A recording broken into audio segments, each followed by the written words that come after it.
Hello, and thank you for tuning in again live today. Today is Sunday, May 14th, and happy Mother's Day to all of the mothers that are out there.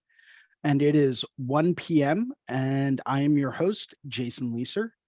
And if this is working for you, please let us know in the comments and in the chat. And please tag a friend who loves tattoos. Maybe it's someone looking to get a tattoo or become a tattoo artist. Maybe it's just someone looking to improve their artwork.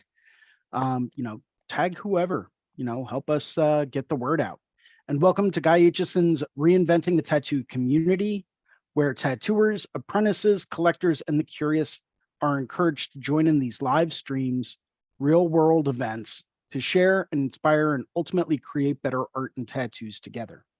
We beam out nearly every day and with your help have evolved into a quality network of amazing live and on-demand tattoo and art shows that have all been receiving rave reviews. You can find Reinventing the Tattoo in both of the app stores, the Apple App Store and the Google Play Store, as well as our Reinventing the Tattoo YouTube channel, our Reinventing the Tattoo Roku channel, which streams 12 to 15 episodes at any given time, 24 hours a day, 7 days a week, as well as all of the major podcast directories such as Apple and Spotify.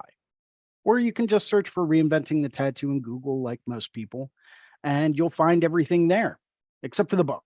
The book is out of print. If you can find a copy of it for sale, please let me know. I've been trying to get a hold of another copy for a friend of mine for quite some time. So please let me know if you come across a copy of the book. That'd be awesome. Um, you can always get all of the latest, most up-to-date information, as well as event schedules and all of that stuff, all at www.reinventingthetattoo.com. You can try it out for free. We've got a number of different, sample webinars to choose from. You can try out a sample webinar from the Reinventing the Tattoo Canon. You can get some free advice from Guy Aitchison about your unique goal settings and things to work on. Or you can take a comprehensive tattoo history course from Jay Brown. Once again, these are all samples from the Reinventing the Tattoo website, available at www.reinventingthetattoo.com. On that website, you can also find a full event schedule with full weekly and special event live stream details. So if there's a convention going on that we will be attending for live convention coverage and you want us to stop by and say hi to someone, or maybe you want us to really take a look at someone's work and watch them tattoo live, we can arrange that. And that's all available through the event calendar. You also have access to Reinventing 24/7, which is a lot like our Roku channel. It's got about 13 different episodes playing at any given point in time, 24 hours a day, 7 days a week. And you can stream that all live on the web. At reinventingthetattoo.com, you also have access to a boatload of professional development courses from over 20 world-class tattoo artists, where you can go through and take seminars from people like Andre Malcolm and learn how to draw Japanese waves, or you can take a lettering seminar from BJ Betts. There's all different types of professional development seminars on there. If you're looking to increase your skills in one area or another, take a look. All available at reinventingthetattoo.com. Once again, if this is working for you, please let us know in the comments, and please tag a friend who loves tattoos. Drop a comment, give us a like on the channel. Let me know that I'm not talking to dead air and that people are out there. Always helps. Let me know that you can hear me so that, I don't have to start this whole spiel all over again. We have a number of weekly staple shows we always encourage people to tune into, starting on Sundays at 1 p.m. with me, Jason Leeser, for the Skill Building Sunday Drawing Group, where we go through and we try to build our skills in one area or another. We also go through a lot of different Procreate tips and tricks, little things that can help us, just really streamline, technology. Following today's episode on Mondays, we have 3 separate shows that we encourage people to tune into, starting at 9 a.m. with Drawing for Tattooers with James Wisdom, otherwise known as the Tattoo Wisdom Show, where we go through and we discuss basic drawing techniques and strategies and get back to some of those fundamental things that really help us evolve as artists. Following Drawing for Tattooers with James Wisdom at 9 a.m. on Monday, we have another show, Let's Talk About Feelings with Robbie Ripple, and that takes place at 5 p.m. on Mondays. It's a great place to go to really kind of express how you feel about certain things, to talk about what's on your mind, and to talk about how to deal with certain things that may have come up in your life. Maybe you're struggling with getting a tattoo apprenticeship and you're just really frustrated with everything. Maybe it's dealing with a difficult coworker. Maybe it's dealing with a unique situation at the studio you work at. It's a great place to go to talk about all of that kind of stuff. Once again, that's 5 p.m. on Monday. It's Let's Talk About Feelings with Robbie Ripple. Following that on Mondays at 9 p.m., we have a subscriber exclusive drawing group with Sandy McAndrew from the Reinventing the Tattoo Network, where we go through and we cover different chapters in the Reinventing the Tattoo canon, where, maybe one day we go through and we focus on priority, another week it might be lines, maybe it's contrast the following week. All of these get covered in the 9 p.m. subscriber exclusive drawing group, but you only have access to that if you are a subscriber to Reinventing the Tattoo. Either the Reinventing the Tattoo canon subscription or the Reinventing the Tattoo evolution course. So unless you have a subscription to one of those, you will not be able to partake in the Monday night sessions. Following that, on Thursdays at 6 p.m., we have the Tattoo Collecting 101 podcast with Vaughn Baker, where we go through and we talk about collecting tattoos. Sometimes we do convention coverage. Sometimes we do live interviews with people, but that's all available on Thursdays at 6 p.m. And that is the Tattoo Collecting 101 podcast. We've got a couple of special events coming up for you guys that we wanted to let you know about. Starting off with a live stream from the Hell City Tattoo Fest that will be taking place on Sunday, May 21st. That is next Sunday at 1 p.m. We will be going live from Hell City.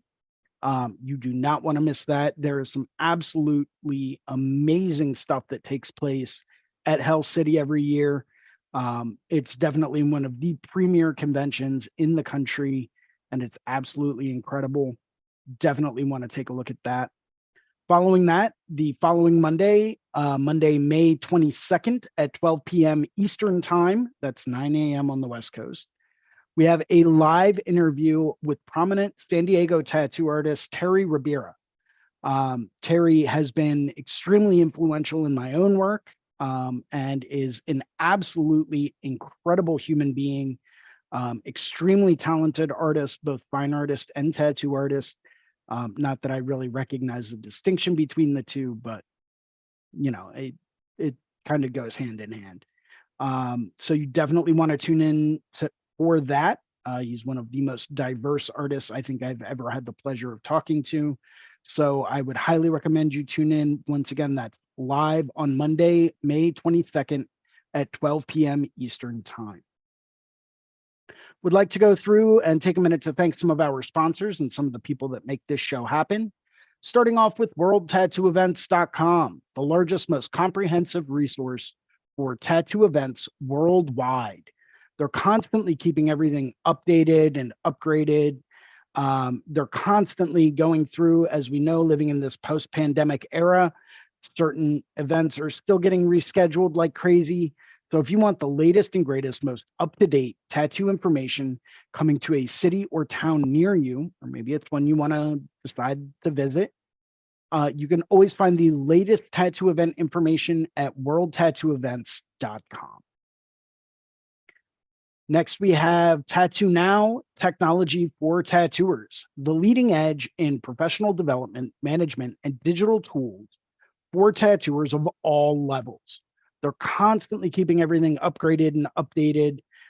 They are completely competitive with any type of CRM or mailing list or scheduling software that you might find out there.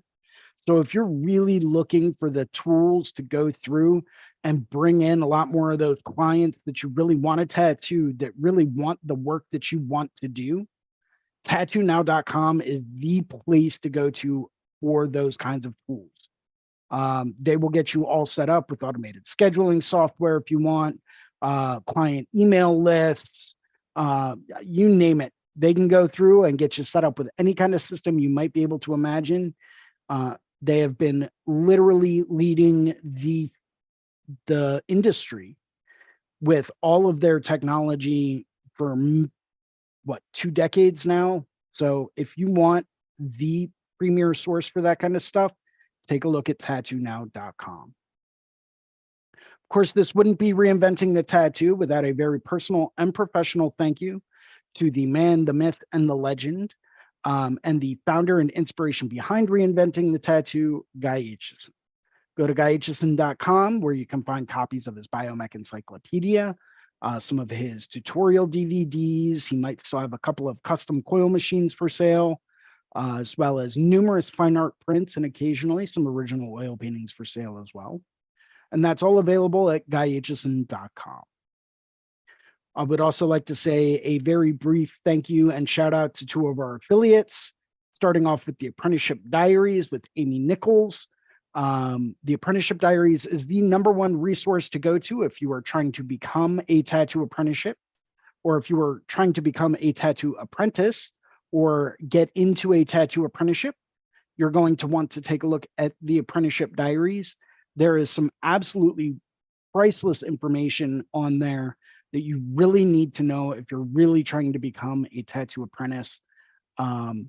I've had the pleasure of working with Amy before, and it is absolutely incredible. She really knows what she's doing. And I would also like to thank, from the bottom of my heart, a very personal shout out and thank you to Tatcom. Tatcom is the cutting edge in tattoo device technology for tattoo artists. These guys are literally diving into the science behind how tattoos work and why they work. And they're developing devices and different types of machines and technology to help tattoo artists tattoo at a more efficient and a better level than ever before. So if you're looking for the latest in tattoo technology, like the latest machines, power supplies, everything like that, take a look at Tatcom. Aaron Williams, the mad scientist, is the guy behind everything, and he is an absolute pure genius. And I'm not just saying that, like, the dude literally, his IQ is literally off the chart. So take a look at Tatcom for the latest tattoo machinery developments. These guys have got it going on. As always, if you like today's episode, please post a positive review in the channel and help us get the word out. If you would like to host a Reinventing the Tattoo event or become a sponsor of our community, or maybe you're looking for a fine art or a tattoo critique, you can always email management at reinventingthetattoo.com, and we will get back to you as soon as we can. Thank you very much. There is our intro for the day. Now that that's over, quick little side note, today's episode is going to be a little bit shorter. I do have plans with my mother, and I encourage all of you out there to spend some time with your mother if they are still around, and if you can, if you have that option, and let's show some appreciation for the people that, whether willingly or unwillingly, helped us transform into who we are. Yeah. So without further ado, I'm going to be going through and working with a golden spiral today, a golden ratio. Just get set up here for quite a second. Don't know if anyone else is going to be joining us today, but if they do, great. If they don't, that's okay too.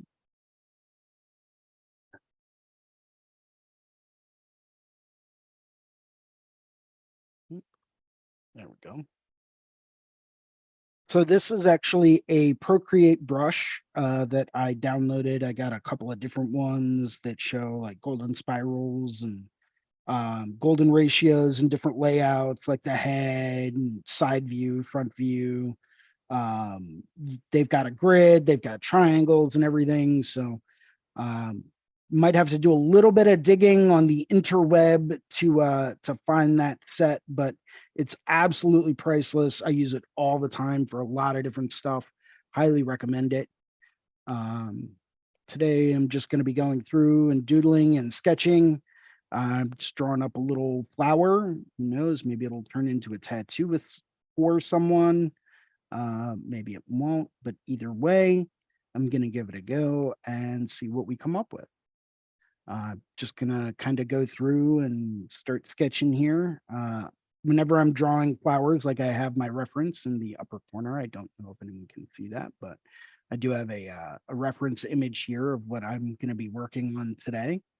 And yeah, so let's get started. So let's go a little bit smaller with this guy. And if anyone's having problems seeing the screen, I apologize, but I do tend to have a tendency to draw kind of light. Maybe I can do this, maybe bring this up a little bit brighter this way. Yeah, there you go. Now you guys can see a little bit better. So I always like to start off with a circle anytime I draw a flower. Just helps give me a little bit of direction. And I've got the middle of the golden spiral set right in the middle of this flower that I'm going to be drawing. You know, there's my middle. Um, and I'm not drawing on that specific layer just because, in fact, let me lock it. That way I know for sure I'm never drawing on that layer.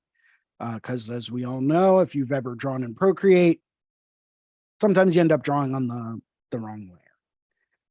So I always like to set the midpoint of my flower right in the middle of the golden spiral. And, that sometimes helps give me a little bit of direction as far as like, where am I going? What am I doing? What am I seeing? What direction do I want this to flow in? So I'm actually going to go through and just mark a couple of little directional lines here.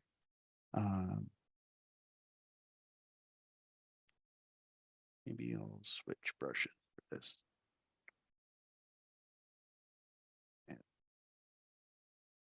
Yeah, just some directional lines, showing my midpoint. Where do I want my center point to be? Where do I want this flower to open up at?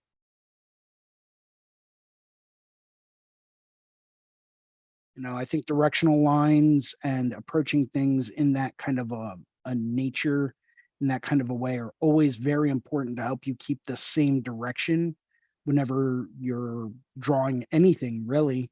I mean, even if you were drawing like, I don't know, like a dragon's head, I always like to start off with a circle, maybe directional line here, line for the eyebrows, maybe a bit of a mouth, but based on where this is and where your eyebrows are, that's going to be, you want to make sure that everything's nice and parallel. This is going to be the same as this. This is going to be the same as here and here.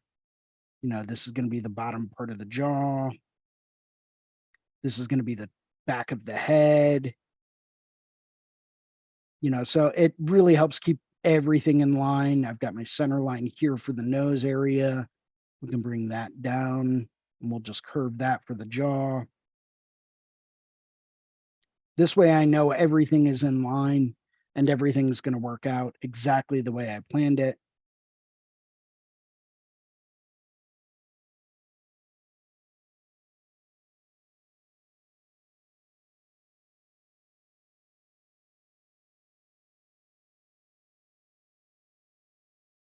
And you can already start to see it taking shape.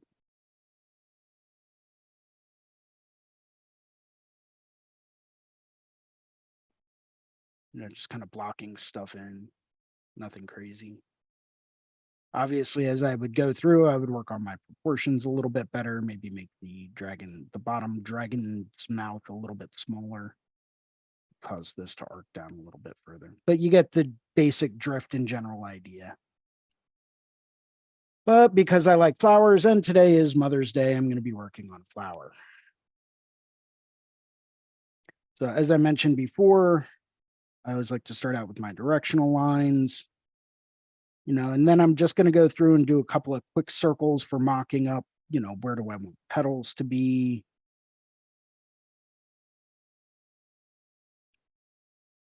Just keep it nice and loose at first.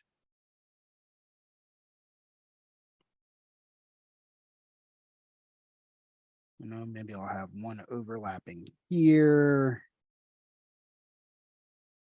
Then I'll have another one overlapping here.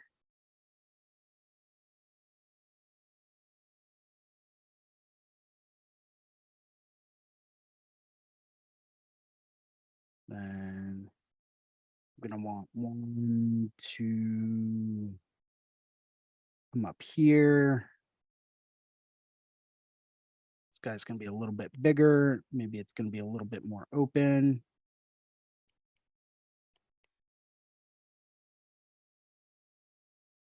And then I'm going to want one here, but since this one's going to be mostly hidden in order, according to the rules of perspective and foreshortening, we're only going to see like the outer portion where it kind of curls up. And then I'm probably going to do another guy here. And we'll follow that golden spiral down.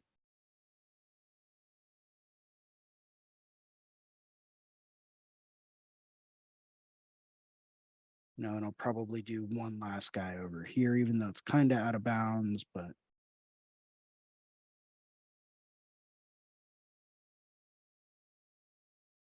just give you the basic general idea, the general gist.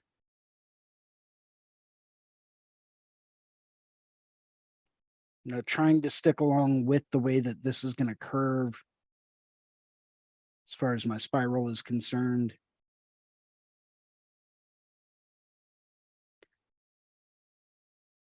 Cool. And let's go through and we'll start refining this on another layer.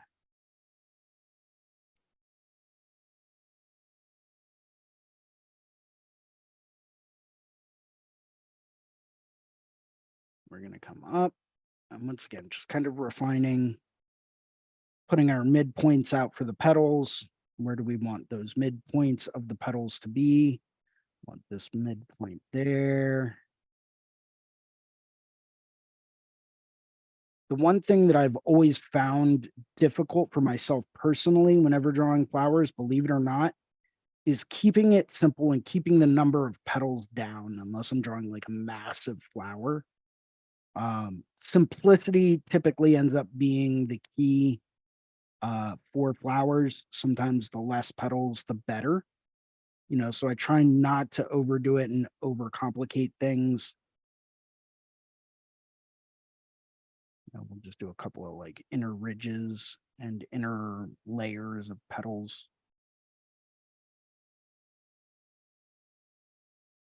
Then this guy will just fold right over.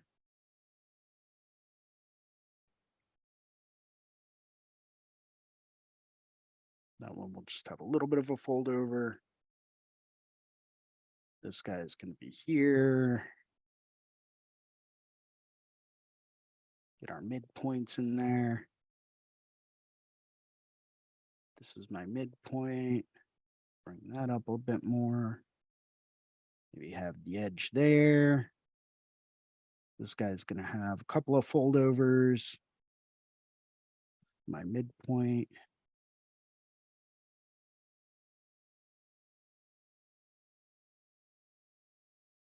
Now we've got this guy. There's our midpoint. And the midpoints always become very, very handy whenever you're mocking up flowers. That way you've got the correct flow for the petal. And without the petal having correct flow, it's going to kind of go off in a wonky direction. Sometimes you want that, but sometimes you don't. Because nature is not perfect. It's not going to give you a perfectly round flower. It's not going to give you perfectly even petals. Not always it's not going to give you the exact same number of ridges on every petal. And that's because it's nature. Nature in and of itself is not perfect, and this is something that, I constantly have to remind myself of is like, hey, you know what? If nature's not perfect and nature's been around since Lord knows when, why am I striving for perfection when nature, which has been around for a lot longer than I have, isn't perfect? But that also comes down to your definition of perfection, because a lot of people find perfection in the inconsistencies and the imperfections and things. That's getting into a whole different philosophical debate that I don't know that we have time to cover today. If anyone wants to discuss that further, by all means, feel free to shoot me an email and I will discuss that philosophy with you for hours and hours and hours and hours and hours. Why? Because I love philosophy. I love diving into stuff like that. So now we're going to go through and kind of adjust these ridges a little bit more. Too small. There we go. So I'm drawing a peony flower, just kind of doodling around.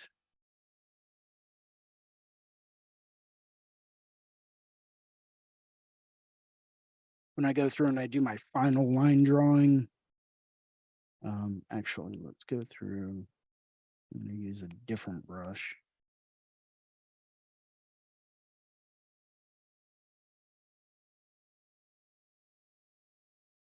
I'm going to do my final line drawing in black. This purple is just for, like really work on refining it and smoothing out anything that I might still need to smooth out.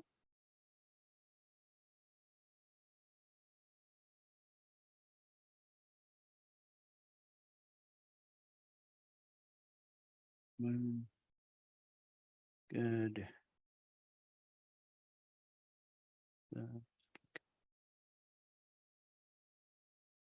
We will give that a little bit more of a curl.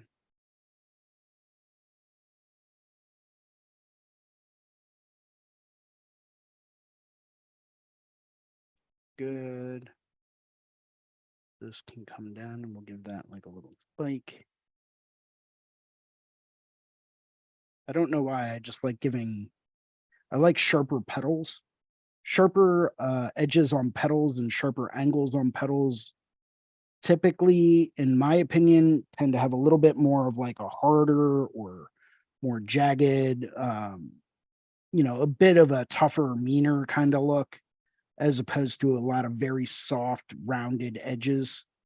Um, it's just something that I've picked up on that can really, help you tailor the way that you draw flowers to give them, maybe you're tattooing a dude and they want, this really hardcore Japanese theme sleeve. And they're like, yeah, I want some really awesome, really sick, really like, crazy cool, flowers in there as well. And, being able to tailor that so that the guy is really going to like them, you know, is always very, very helpful.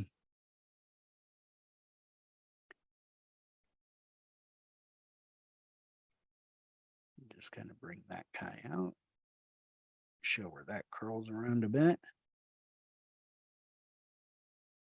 No, don't like the way that works. The reason why I'm kind of going back right now is because this area, to me, is too straight.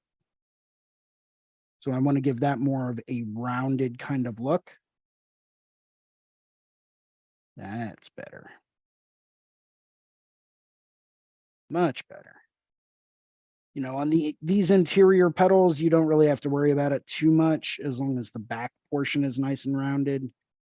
But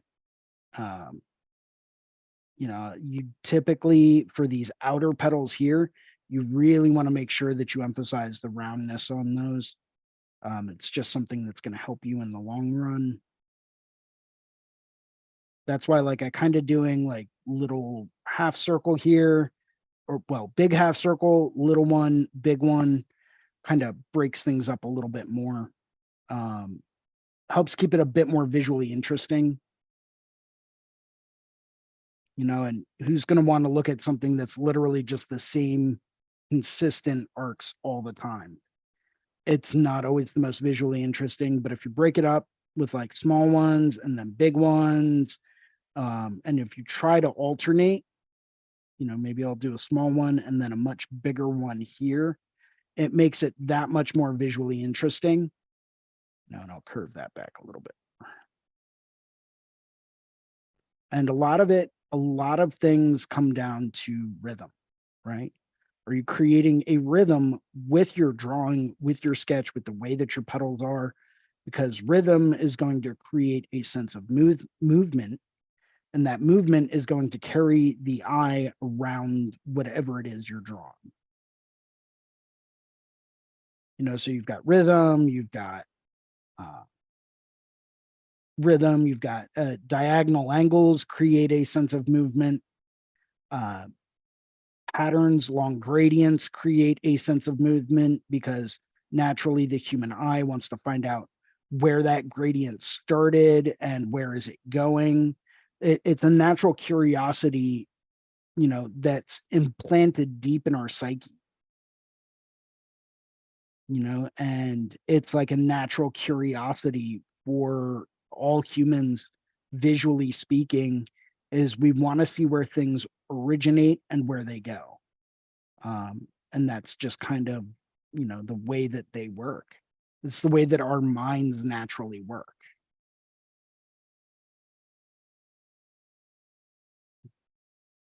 Bring this one up a little bit and we'll just give this one a little bit of a fold over.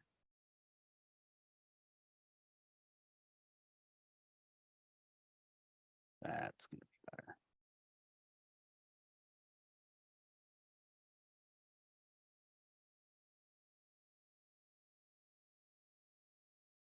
Yeah, just like that. Draw some happy little petals. Down here, this guy.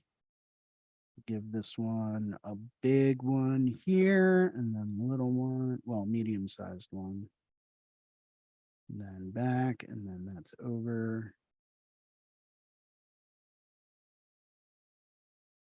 Good. This one we'll do, then transition out, and then that's going to give us a bit more of a width here. Sometimes I like to show where some of these curl over, right? Just because why not? So I'll give that like a tiny little spike, and then that can lead right into this. It's going to kind of make it look like this part's moving in this direction, and moving away from this petal. And then this in. That's the big one here at the top. Small guy, medium-sized guy, small guy.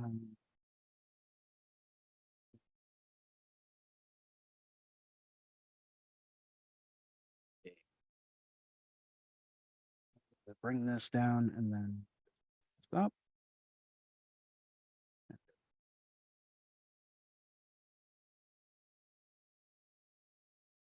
Now the interior can get a little crazy sometimes. I like to keep the interiors pretty simple. It just makes for a much easier visual process. Just simplifying things down, getting things to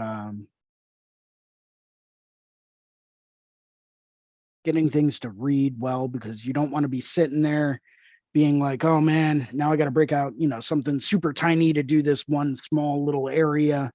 And, if you're still using coil machines, that's probably going to lead you to set up an entirely different machine, just to get this one small area. And you definitely don't want to have to do that. If you're using rotaries or pen styles, it's going to be a little bit of a different story, because then you're like, oh, I'll just break out another cartridge, whatever. So we've got a pretty good base and pretty good foundation to what it is we're doing. If I really wanted to kind of emphasize the golden spiral, I would actually come over here. Now that I've got a good base layout, I'm going to go to liquefy. I'm just going to kind of smush this in a little bit.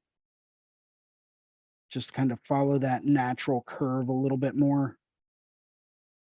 And maybe I will smush this in.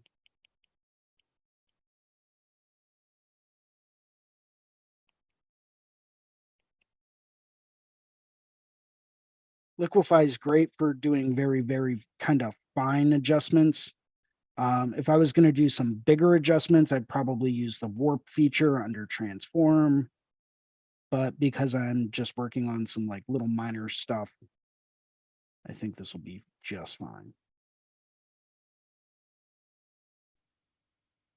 Now I'm going to go through with some black. And I've got, usually do a half streamline on this guy. And this is just going to give me just enough of smoothing everything out to go through and be able to draw some lines. For these top arcs, every now and then I'll give them like a little bit of a point. What that'll do is create another visual effect where you go through and you draw that eye using that kind of sharp point.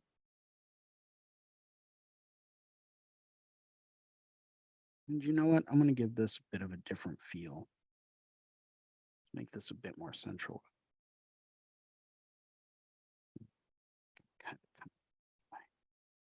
But this looks a little too plain, right? Too plain, not enough movement, not enough going on there. So let's go through and do another couple of little guys. That looks much more visually interesting. Wonderful. Then I can take this. We can still keep our center line here. Once again, that's going to help denote direction. Now let's go with this and then bring that down.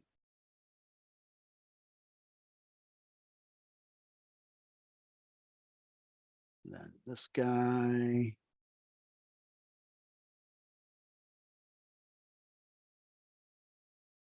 Down, over, small guy, big one. But I did say I wanted to add some of these little hooks. Can be a great way to break things up.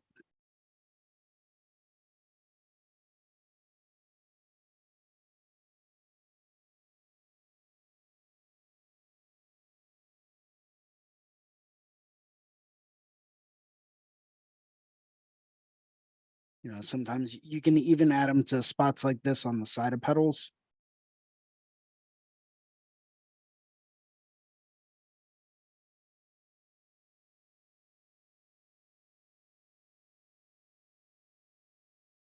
Here we can do another little hook guy, and then this, bring that down, over. And then that can give us a direction there.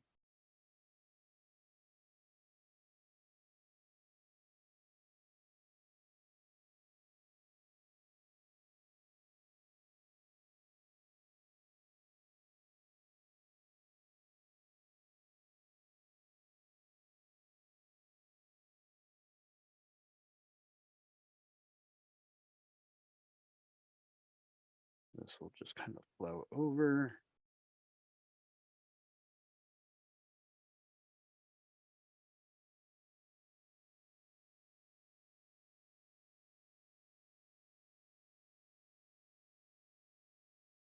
Good. Small bump. Maybe we'll give this one a little spike too. Just kind of makes it, gives it a little bit more of like a visually interesting kind of appeal.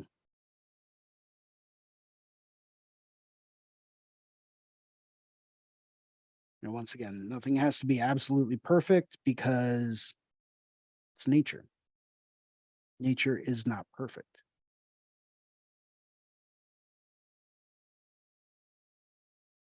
And neither am I for that matter. I am not perfect. I strive to be better than I was yesterday, and that is the ultimate goal. It's not always easy, especially when it comes down to doing the things that we really, really want to do. But sometimes forcing ourselves to do the things that we don't want to do is going to benefit us more in the long run than always sticking with the things that we want to do.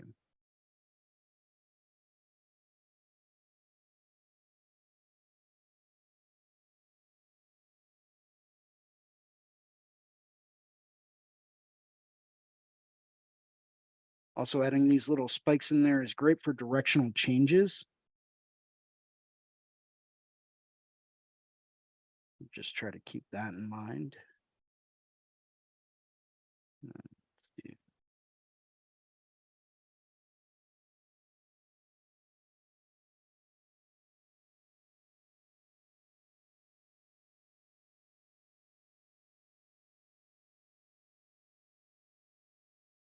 Good.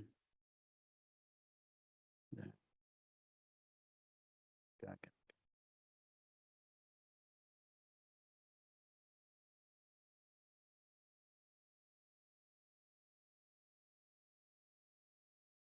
There we go.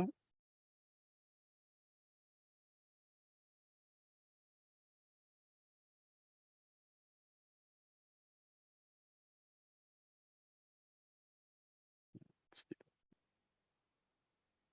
it.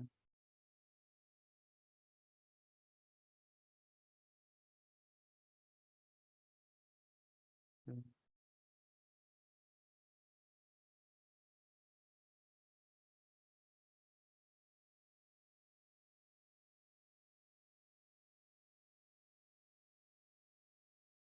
Here, we'll give this guy a nice big arc.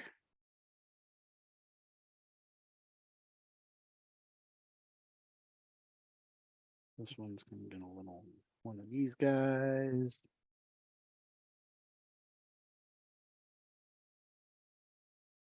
And if that were directional line, directional line. There's a good directional line. Here's another one.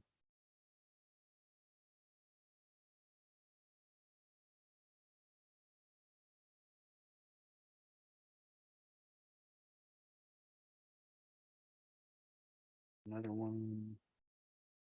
Looks like we're going pretty well. And let's just see. We'll turn the opacity down on this one. A couple of lines aren't really that connected, but that's okay. Some are overlapping because this is just a rough sketch. Go through, circle.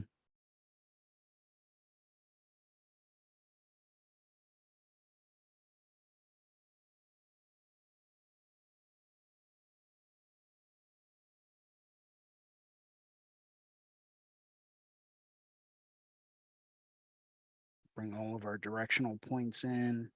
Maybe we'll even take like a small circle tool. Too big.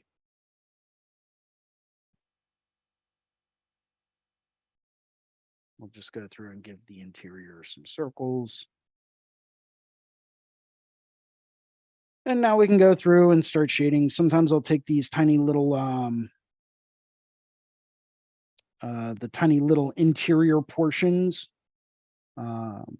Let's do teal. Sometimes I'll take these tiny little interior portions and like these guys in here. Where's my other one? This one will go. Yep. And sometimes I just like to go through and I'll take those and I'll just bring some of them out here.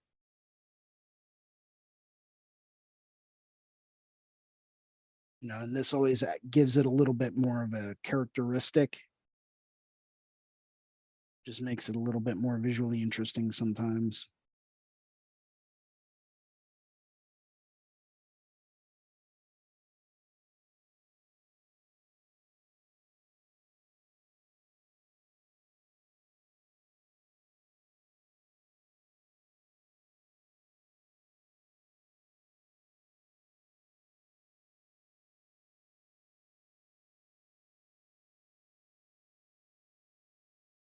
Good.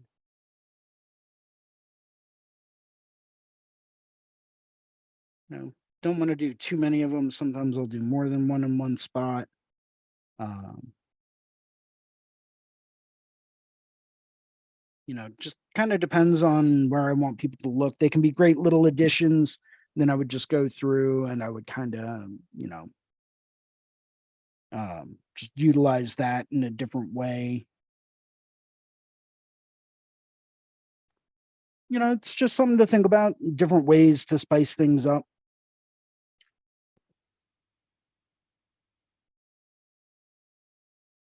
Lately, though, I have been, wonder if I could apply a dragon head to a golden spiral. I'll have to play around with that. Maybe that'll be something for next week. Lately, I have been playing around with a bit more dragons and dragon heads, trying to get better at those.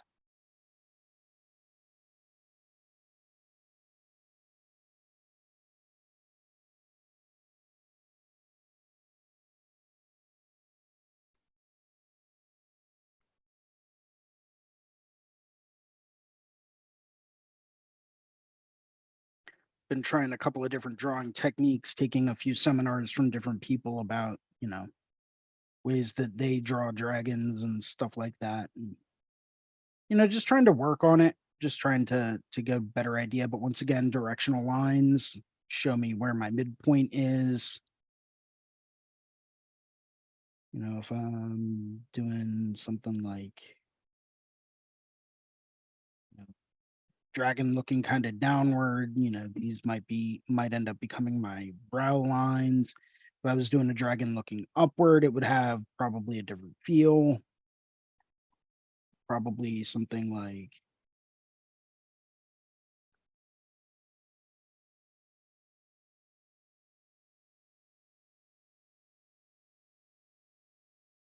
probably do a side view or a 3/4 view. If I wanted to have my dragon looking upwards.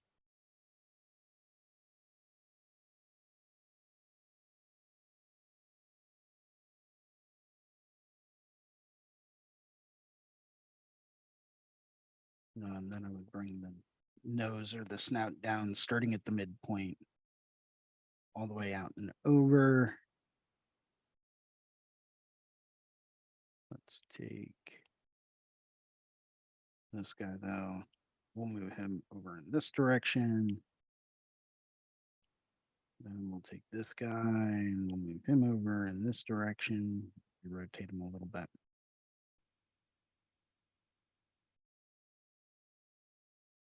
And let's focus on this guy for now. Now, once again, bringing the snout or the nose down from that midpoint, that's going to give me my midpoint on the snout or the nose. I'm going to draw some cheeks. Bring those in. Want to make sure that the front edge of the mouth is parallel to here. Right. And then the bottom jaw of the mouth is parallel to that.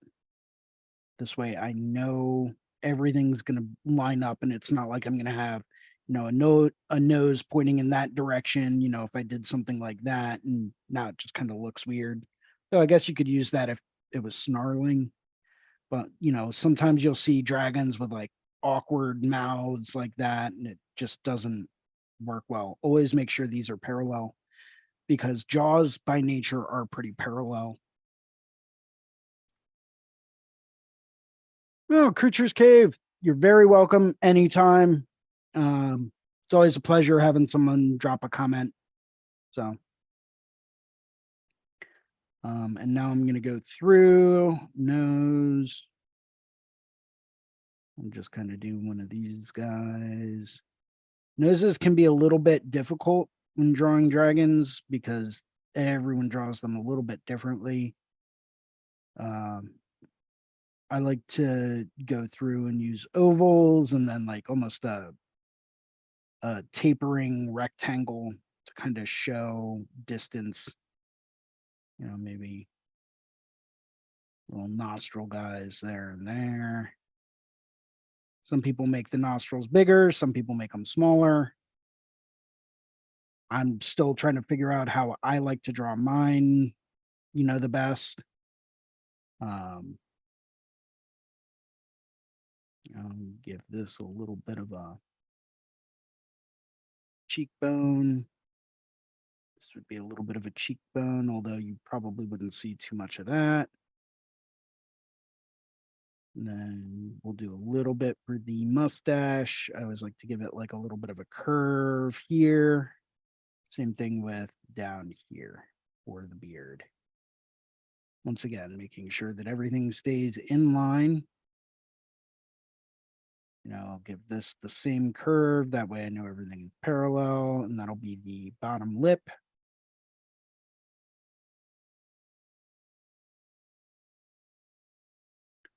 This side needs to be mirrored over here, so I'll just sketch that in real quick.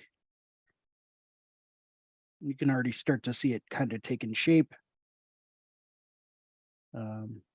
Might not be the best dragon I've ever drawn, but we're getting there. It's all about practice and finding what groove you get into and which ways you like to draw things.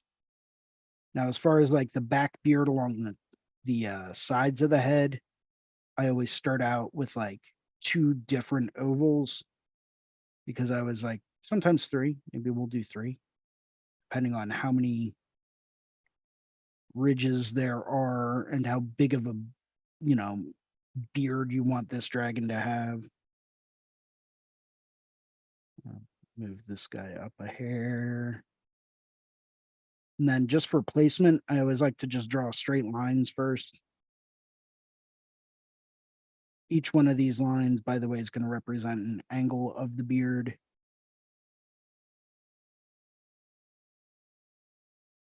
2, 3, 4.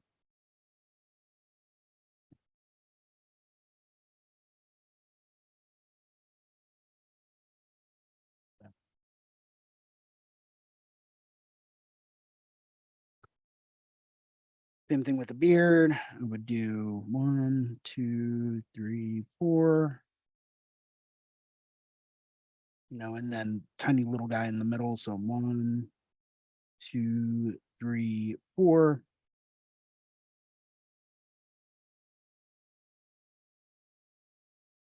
Parallel ovals for the hair, though you're not going to see too much of that.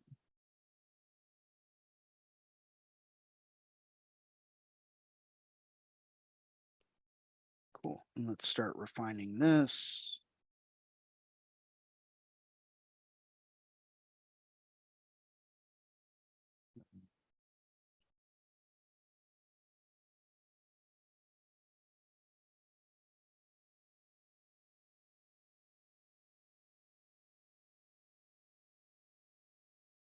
I've always been enamored by artists that basically just do like straight points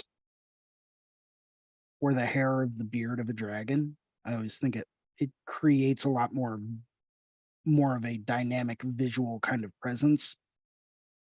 Whether they do 1 row of beard hair or 2, depending on how big the dragon is, will kind of depend on different things.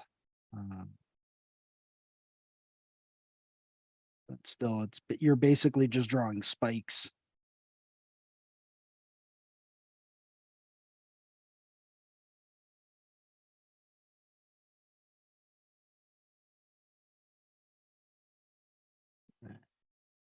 Here, once again, that is the bottom lip.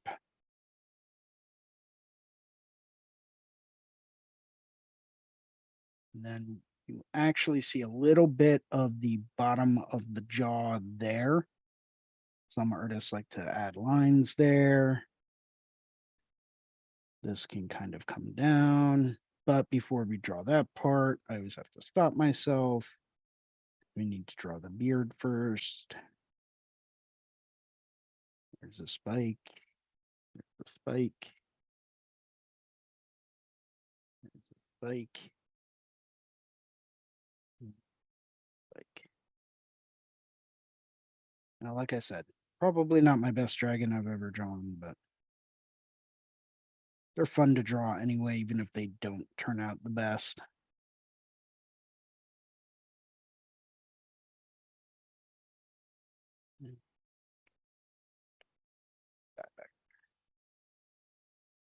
Good.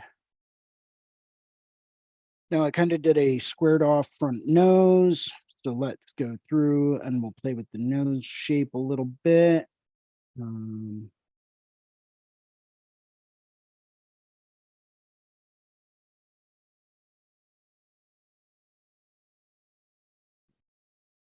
That up, down, around.